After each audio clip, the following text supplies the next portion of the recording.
Hello! I'm about to cook my selection for the Mediterranean Food Project.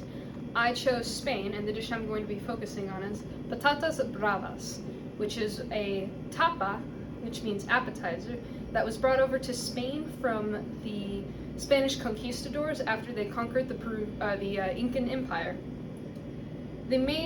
Obviously, the main ingredient of patatas bravas are the patatas, or papas, the potatoes.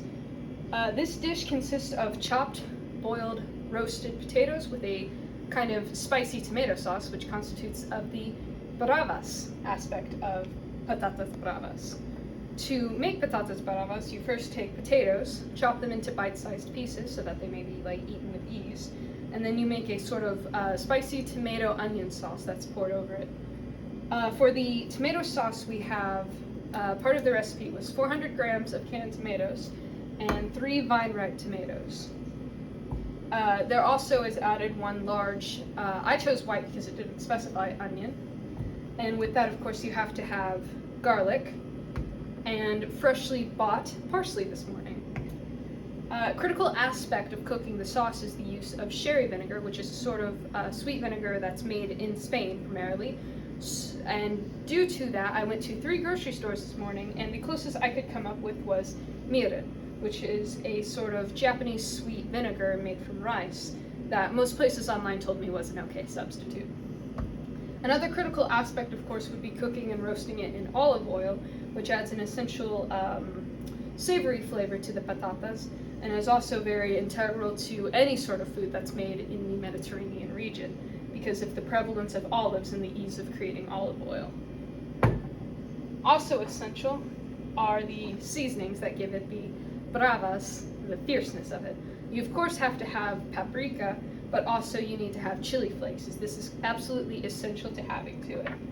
You also optionally can have cumin, and of course need some sort of presence of regular old salt and pepper. So after your potatoes are done boiling, you roll them in a baking sheet with olive oil. My recipe said around 5 tablespoons and just a little bit of salt for texture. And then you throw it in the oven for, I think it said anywhere from 20 to 50 minutes, depending on your oven and your heat and how you like them to be cooked. And then you cook the sauce. So here we have the fully cooked bravas, part of the patata bravas. As you can see, it's an extremely thick sauce. It's not very watery except for bits and pieces here. And served, it looks like this. So the patatas itself is, it's not extremely spicy. I'm personally from Texas, so I can handle quite a bit of spice, I would say. But it does have a pretty distinguishable kick to it. It would be normal, of course, to serve it with fresh parsley, which I was not able to get a hold of, and a drizzle of crema fresa or sour cream.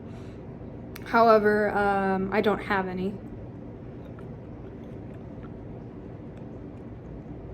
The potatoes themselves are very, very crispy, and they're not super flavorful because they're pretty much only seasoned with the olive oil and the salt.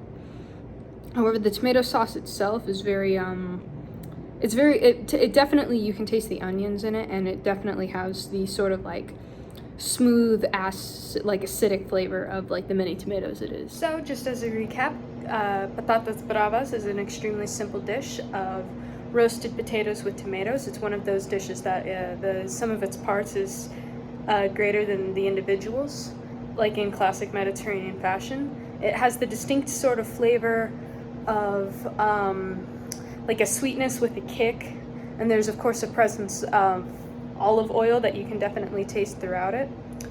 And just like in the classic Spanish fashion of having extremely late dinners, this meal was consumed extremely late at night.